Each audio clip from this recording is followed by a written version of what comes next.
নতুন ফ্ল্যাট, এখনও বুঝে উঠতে পারছে না, সবে আজকে ভাড়া ঢুকেছে। চার্চের পাশে নতুন বিল্ডিং, মিয়ামো মোড়ে যে কেকের দোকানটা আছে, কোমোটের পিছনের পাইপ দিয়ে, ফ্লাশ পাইপ দিয়ে জল বেরিয়ে যাচ্ছে। এসে দেখলাম পাইপটা কোমর থেকে বেরিয়ে আছে।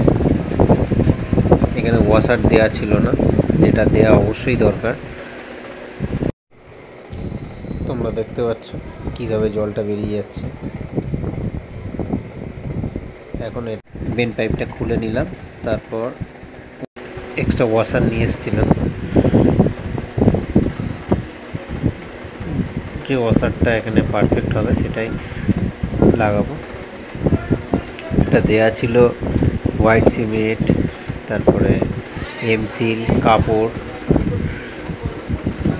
দিয়ে কোনো একটা পেস্টিং করা ছিল, বাট এইভাবে তো থাকবে না। যেটা নিয়ম এবং যেটা দরকার, অবশ্যই এই রবারটা সবাই ব্যবহার করবেন। এটা সিস্টেম বক্সের সঙ্গেই দিয়ে দেয়।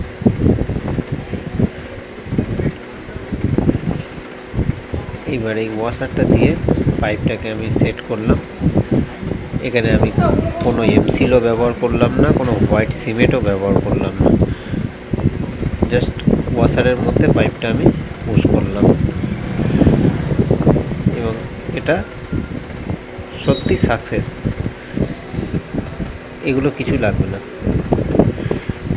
কোনো এমসিলও লাগবে না, হোয়াইট সিমেন্টও লাগবে না।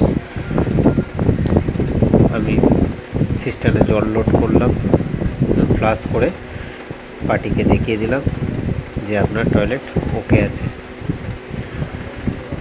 বন্ধুরা অবশ্যই এই গ্যাস কিটটা ব্যবহার করবেন।